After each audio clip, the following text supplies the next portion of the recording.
Some herded animals. So we were reading about the tribals and how they used to live their life, what kind of activities they were engaged in. So we have discussed the two kind of activities they used to do. The first one was of the shifting cultivation. Some tribal people used to do the shifting cultivation, and some other people who were engaged in hunting and gathering. And now the third type of activity the people used to do was herding the animals. मतलब कि जो जानवर होते हैं उनका पालन पोषण करना, उनको अपने पास रखना, उनको पालना और उनका जो भी प्रोडक्ट है उसको यूज करना। Many tribal groups lived bye herding and rearing animals. तो बहुत सारे ऐसे ट्राइबल ग्रुप्स भी थे जो कि जानवरों को अपने पास रखते थे, उनका पालन पोषण करते थे। They were pastoralists who moved with their herds of cattle और sheep according to the seasons. और ये जो लोग होते थे जो कि जानवरों को रखते थे अपने पास, ये पेस्ट्रोलिस्ट होते थे। पेस्ट्रोलिस्ट कौन होते हैं? ऐसे लोग होते हैं जो कि जगह जगह जाते हैं अपने जानवरों के साथ, और ये सीजन टू सीजन एक जगह से दूसरी जगह पे मूव करते हैं अपने पूरे एनिमल ग्रुप के साथ। मतलब कि इसमें लिखा है कि they move with their herds of cattle और शिप। मतलब कि उनके जो गाय भैंस रहती थी उनके ग्रुप के साथ, उनके झुंड के साथ, उनके भेड़ों के झुंड के साथ वो एक जगह से दूसरी जगह मूव करते थे सीजन टू सीजन। मतलब जैसे सर्दी में वो एक जगह रहेंगे, फिर जैसे ही गर्मी आएगी तो वो दूसरी जगह में शिफ्ट कर जाएंगे। और ऐसा क्यों करते थे? ताकि वो अपने जो जानवर है उन्हें खाना खिला पाए। अगर सर्दी में एक जगह पे घास मिलती है और गर्मी में वहां पे नहीं होता, या फिर यूं कहो कि गर्मी में काफी जगहों पे घास मिलती है और सर्दी में वहां पे नहीं मिलती, तो वो दूसरी जगह पे मूव कर जाते हैं जहाँ पे घास मिले। तो इस तरीके से वो जगह से जगह पे मूव करते रहते हैं ताकि उनके जानवरों का खाना जो है वो आराम से होता रहे। When the grass in one place was exhausted, they moved to another area. जब एक जगह की घास जो है वो पूरी खत्म हो जाती है, तब वो दूसरे एरिया में दूसरी जगह पे मूव कर जाते हैं। The Van Gujars of the Punjab hills and the Labadis of Andhra Pradesh were cattle herders. The Gaddis of Kullu were shepherds and the Bakarwals of Kashmir reared goats. तो उसमें अलग अलग तरह के ट्राइबल ग्रुप्स के बारे में बताया हुआ है कि कौन कहाँ रहता था और किस तरीके के जानवरों को पालता था। तो जो वैन गुजर्स हैं पंजाब के हिल में रहने वाले, साथ ही साथ जो लबादीज हैं जो कि आंध्र प्रदेश की एक ट्राइबल ग्रुप है, तो ये लोग कैटल हर्डर थे। मतलब कि गाय भैंस उन सबको पालते थे। जो गड्डीज हैं कुल्लू के, वो शेफर्ड्स थे। शेफर्ड मतलब गडरिया, मतलब कि जो भेड़ों को, बकरियों को, मतलब मेनली भेड़ों को पालते हैं, उनका देखरेख करते हैं। जो बाकरवाल्स थे कश्मीर के, वो बकरियों का पालन पोषण करते थे। तो जो गड्डीज हैं वो शिप्स को देखते थे, शिप्स को पालते थे, और जो बकरवाल्स हैं कश्मीर के, वो बकरियों को पालते थे। नेक्स्ट क्लास में आप इन लोगों के बारे में और ज्यादा डिटेल में पढ़ोगे। A time to hunt, a time to sow, a time to move to a new field. तो मतलब इस हेडिंग से हमें पता चल रहा है कि हर चीज का एक टाइम होता है। किसी टाइम में वो हंट करेंगे, किसी टाइम में वो बीजों को उगाएंगे, और किसी टाइम में वो दूसरे मूव में फील्ड, जो दूसरा फील्ड है उसमें मूव कर जाएंगे। सो इसको पढ़ लेते हैं। Have you ever notice that people living in different types of societies do not share the same notion of work and time. तो आपने देखा होगा कि अलग अलग सोसाइटीज में जो रहने वाले लोग हैं वो सेम नहीं होते। सभी लोग सेम तरीके का काम नहीं करते, सभी लोग एक तरीके से नहीं जीते। The lives of shifting cultivators and hunters in different regions were regulated by a calendar and division of tasks for men and women. तो जो ये ट्राइबल्स लोग थे जिनमें कुछ लोग शिफ्टिंग कल्टिवेटिंग करते थे और कुछ लोग हंटर्स थे, तो इसमें ये जो शिफ्टिंग कल्टिवेटर्स थे, हंटर्स थे, इन लोगों की जो लाइफ है वो एक कैलेंडर के बेसिस पे चलती थी। कि मतलब उनका अपना एक कैलेंडर होता है जिसके हिसाब से वो टाइम टू टाइम कोई काम करते हैं। और इन लोगों में जो काम था वो मेन एंड वुमेन में बटा हुआ था कि मेन ये काम करेंगे और वुमेन जो है वो ये काम करेंगे।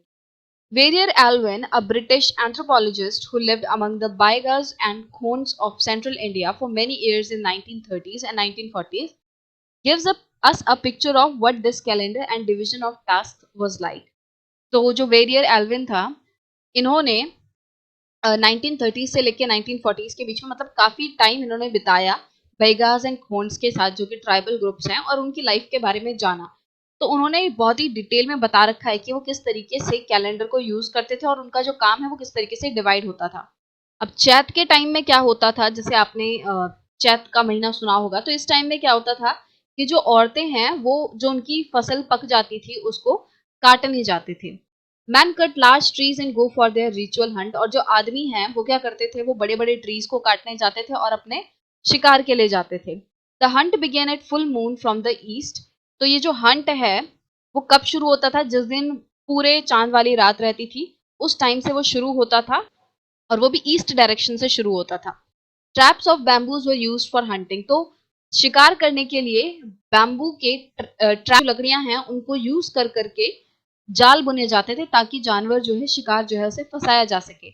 The women gathered fruits like sago, tamarind and mushroom, और जो औरतें हैं वो जंगलों से अलग अलग तरीके के फ्रूट जो हैं उन्हें इकट्ठा करती थी, जैसे कि सागो हो गया, टैमरिंड मतलब इमली होती है, और मशरूम आप जानते ही हैं। Baiga women can only gather roots और कांदा एंड महुआ सीड्स, तो जो बेगा वुमेन रहती थी, मतलब कि बेगा ट्राइब की जो औरतें रहती थी वो सिर्फ और सिर्फ क्या करती थी, वो रूट्स को इकट्ठा करती थी, मतलब कि जो जड़ें होती हैं अलग अलग पौधों की उनको इकट्ठा करती थी, जो भी उन्हें जरूरत लगती थी उनकी। इसके अलावा वो कांदा कांदा मतलब प्याज जो है उसको इकट्ठा करती थी, और महुआ के सीड्स जो हैं ये चीजें वो इकट्ठा कर सकती थी। Of all the Adivasis in central India, the Begas were known as the best hunters. तो सेंट्रल इंडिया में जितने भी आदिवासी वगैरह रहते हैं उनमें से ये माना जाता है कि जो बेगास हैं वो बेस्ट हंटर्स हैं, मतलब कि वो बहुत ही अच्छे शिकारी हैं। In Baisakh the firing of the forest took place, the women gathered unburnt wood to burn. तो बैसाख में क्या होता है, इस महीने में इस टाइम पे जो फॉरेस्ट है उसे जलाया जाता है, और वुमेन क्या करती हैं, जो जलाने के बाद कुछ अनबर्न्ड मतलब कि बिना जली कुछ लकड़ी वगैरह रह जाती हैं उन्हें इकट्ठा कर लेती हैं वो औरतें, और उन्हें फिर बाद में अपने खाने वगैरह में जलाने के लिए फिर यूज करती हैं। Man continue to hunt but near their village, इस टाइम पे भी जो आदमी है वो हंट ही कर रहे होते हैं, मतलब कि वो शिकार ही करते हैं, बट अब जो शिकार है वो कहाँ होता है, उनके गांव के पास होता है, नियर में होता है। In Jeth sowing took place and hunting will until still went on, Jeth में क्या होता है, अब खेतों में बीज डालना शुरू हो जाता है। सोइंग मतलब होता है बीज डालना, तो अब जो औरतें हैं वो खेतों में बीज डालने लगती हैं, और जो आदमी है वो अभी भी हंटिंग ही कर रहे होते हैं। From Ashadh to Bhadon the man worked in the field, तो अषाढ़ से लेके भादों के जो महीने हैं इसमें मैन अब खेतों में काम करते हैं। In Kuar the first fruit of beans were ripened and in Kartik kutki became ripe. अब जो कुआर का महीना होता है उसमें बीन्स के जो फल हैं वो पकने लगते हैं इस टाइम तक, और कार्तिक में कुत्की जो है वो पकने लगती है।